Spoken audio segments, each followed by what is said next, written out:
קלה בני שבת מקבלה בני שבת מקבלה. Olá, o Shabat aparece e vamos recebê-lo. Shalom, seja bem-vindo à Casa dos Benenos, sim. Vamos aos principais destaques da Parashá que será estudada neste Shabat. A Parashá Tzav começa com Deus continuando a ensinar a Moshe muitas das várias leis relativas ao sacrifício, ao serviço do Mishkan, o santuário.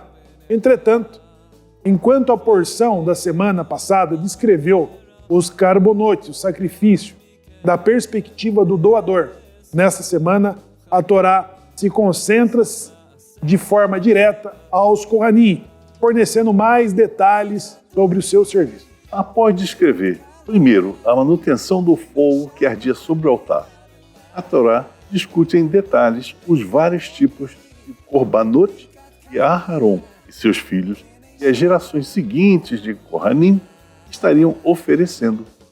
As oferendas deveriam ser trazidas com as intenções apropriadas e comidas em um estado de pureza espiritual.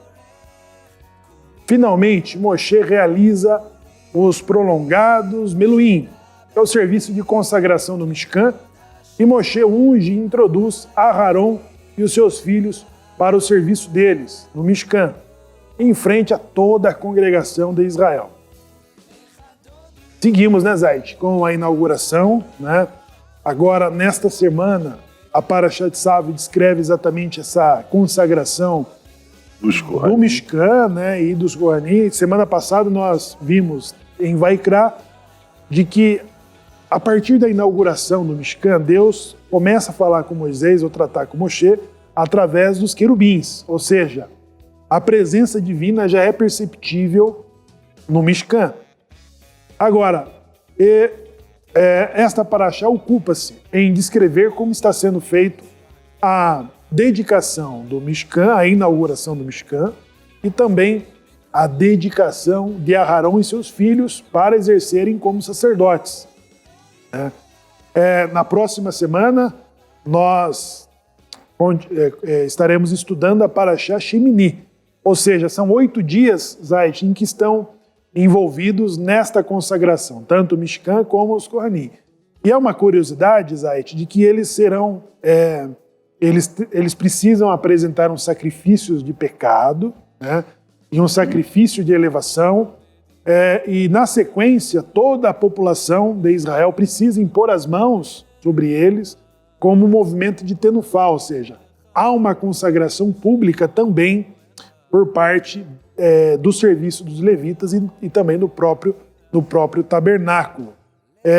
Eu dei um spoiler na quinta-feira passada, quando nós falávamos sobre isso, de que lá na frente, né, essa dedicação, que também tem uma participação da democracia, ela vai ser questionada pelos interesses próprios de Korah.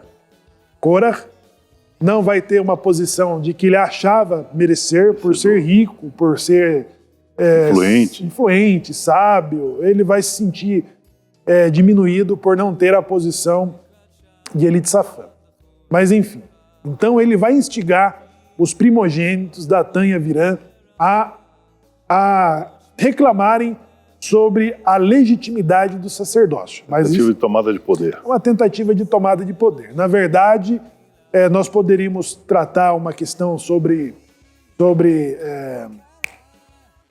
teocracia e democracia. Nós poderíamos analisar todo o contexto histórico de Israel, desde que Deus estabelece Moisés, dos reinados de Davi e de Israel, até o judaísmo rabínico. Nós veríamos os efeitos, ambos os efeitos, né, a partir do momento em que Samuel fala assim, então vocês querem um rei e não o Deus? Então existe uma mudança, quando o povo deseja ter mais participação nas decisões, né? Então existe uma causa e efeito, né, que você pode analisar do judaísmo sacerdotal até o judaísmo rabínico, quando exerceram esses campos, né, essas influências. Agora, Zait, esta consagração, uma coisa interessante que aprendemos nesta Parashá é sobre a influência de uma alta renúncia, de reconhecer os seus erros, que é o papel de que, primeiro, Isso é importante. os sacerdotes tinham que oferecer um sacrifício pelo seu próprio pecado e o da sua família, para depois pedir, poder santificar. para depois pedir perdão pelo pecado do povo e depois oferecer o sacrifício de elevação. O que você diz aí? É um ponto muito importante. Os líderes, antes de qualquer coisa, eles precisam reconhecer as suas falhas, reconhecer os seus erros, reconhecer aquilo que de ruim fizeram, pedir perdão por isso, ou seja, reconhecer a falha pedindo perdão, e só a partir daí que tem condição de avaliar o povo. Só a partir daí, porque ele próprio já fez o meia-culpa, já se identificou com a sua culpa, com o seu pecado. Só a partir do momento em que a pessoa se conscientiza de algum mal que tenha feito, é que essa pessoa pode tomar algum conselho, ou perdoar, enfim, outras pessoas. Porque é muito ruim quando nós fazemos alguma coisa inconscientemente. Ou seja, cometeu um pecado, alienou aquele pecado, esquece, isso não existe, não é pecado. Isso está colocando na frente da pessoa um véu através do qual ele não consegue ver o povo. Ou seja, ele não se purificou e não vai assim conseguir ver o povo. O pecado, ele, se não for reconhecido, a pessoa para de ter valor. A pessoa não tem valor. Ela própria só se valoriza a partir do momento que se reconhece pecador e que pede perdão por aquele pecado, ou seja, arrependimento. Sem arrependimento, não há como a pessoa conseguir avaliar os outros. Ou seja, a pessoa que, vamos dizer assim, a pessoa roubou um determinado animal.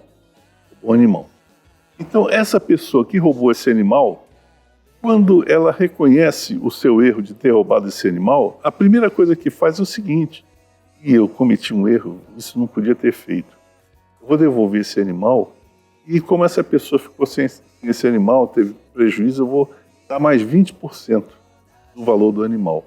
Então, é exatamente aí quando essa pessoa consegue reconhecer, tendo reconhecido os seus erros, consegue reconhecer o erro dos outros.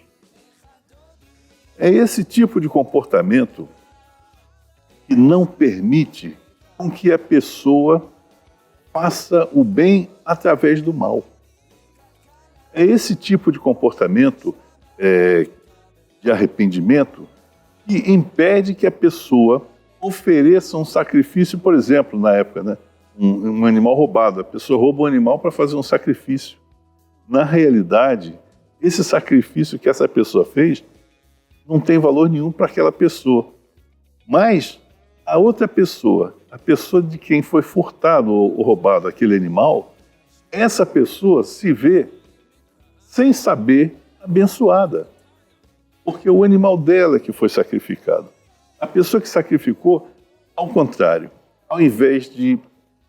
A pessoa que sacrificou o animal roubado, ao invés dessa pessoa ser perdoada, essa pessoa ter os seus méritos reconhecidos e elevados, ao contrário, essa pessoa vai afundar.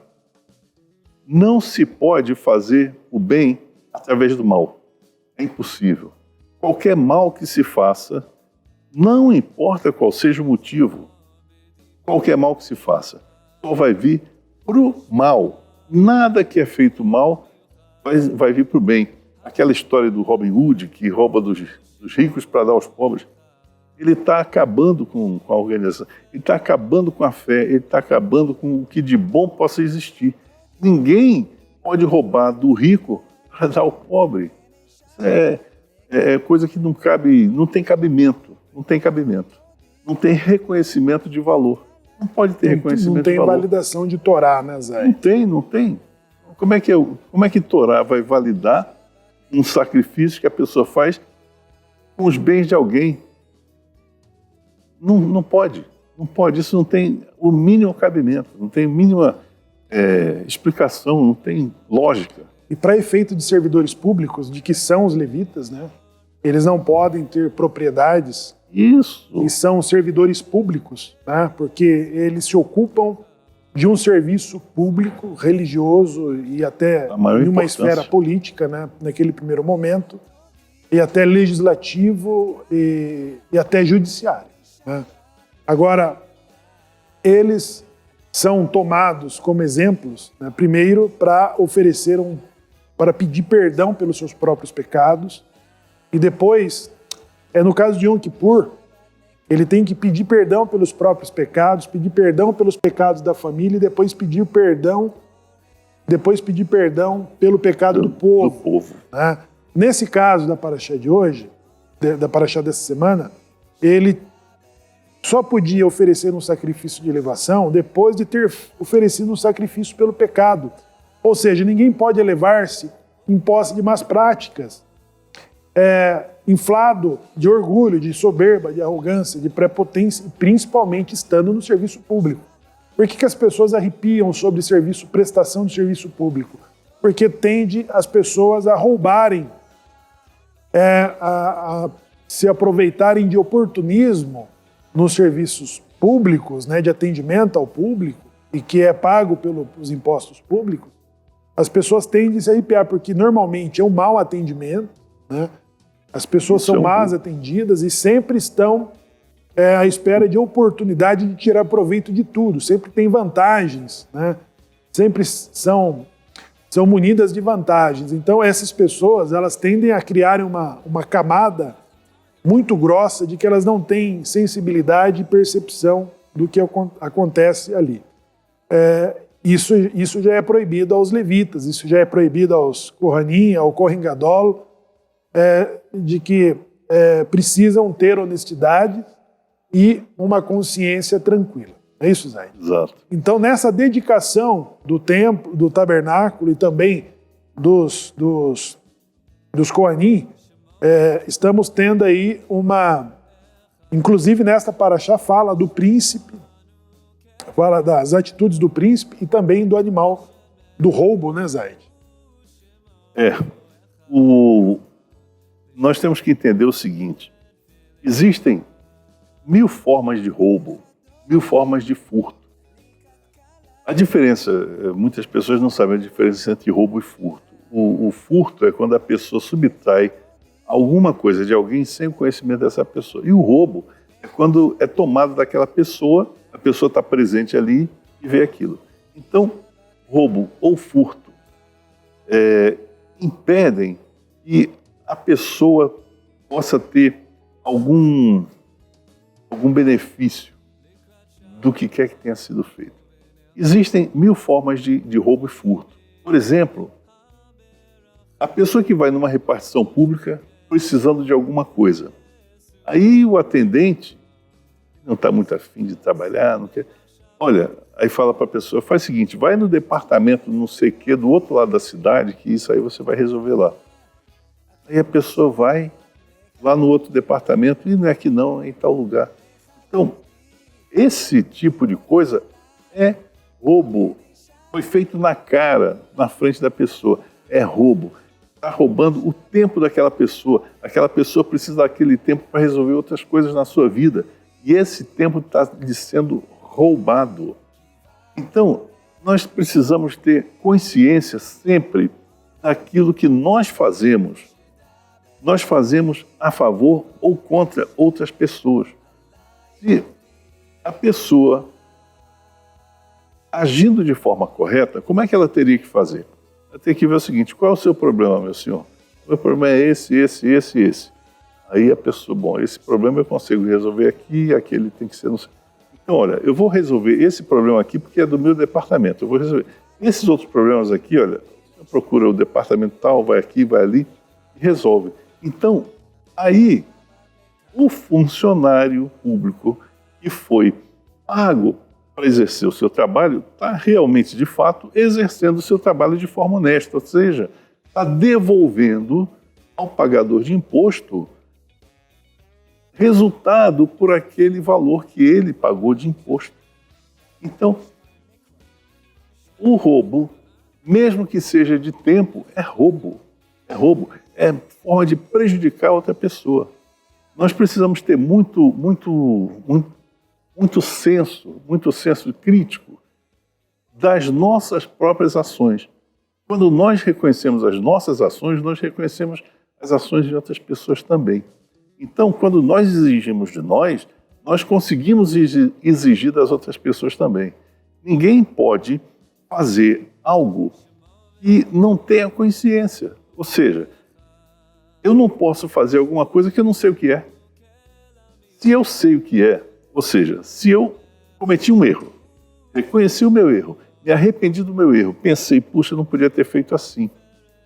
Quando eu vi esse mesmo tipo de comportamento em outra pessoa, eu vou reconhecer que essa outra pessoa está fazendo aquele mesmo tipo de coisa. Então eu vou poder tomar uma decisão, ou me afasto daquela pessoa, ou dou um aconselhamento se ela quiser, se ela pedir. E é assim que nós nos reconhecemos no nosso ambiente de vida. É assim que nós nos reconhecemos. Se não for assim, reconhecendo os seus próprios erros, nós não conseguimos reconhecer os erros dos outros. Isso é fundamental. Pessoal, isso e muitas outras coisas serão comentadas pelo mais competente Minyan nesse Shabbat. E fala de Anusim para Anusim. Compartilhe este vídeo com seus amigos no Facebook, inscreva-se no nosso canal, ative as notificações e seja mantenedor da Casa dos Bené Anusim.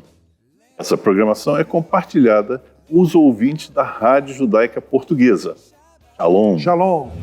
לך דודי, לקראת קלה, הפני שבת מקבלה. לך דודי